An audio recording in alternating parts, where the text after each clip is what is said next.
Poor people often pay more for everyday necessities. Access to bulk discounts requires upfront money many can't afford. Buying cheaper items often means replacing them more frequently. Low-cost housing may need frequent repairs, increasing expenses.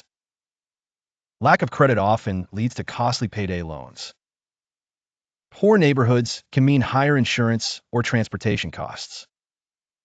Healthy food is often more expensive and less available in poorer areas. Medical costs may be higher due to lack of insurance. Job insecurity can cause unpredictable income and emergency spending. Public transportation is often less reliable in low-income areas. Skipping preventative care increases future medical costs. Financial emergencies hit harder without savings or safety nets. Late fees and interest charges are common for those living paycheck to paycheck. Used cars may need frequent repairs, costing more than newer vehicles. Utility companies sometimes charge more for late or prepaid payments. Predatory businesses and lenders target those with fewer options. Long-term consequences can include damaged credit and limited opportunities.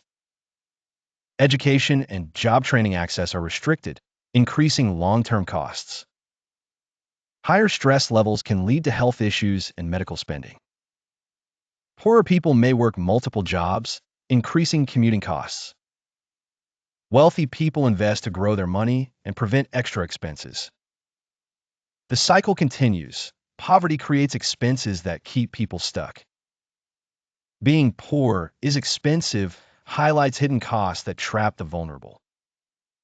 Breaking the cycle often requires systemic change, not just individual effort. Understanding these costs can help build empathy and drive social reform.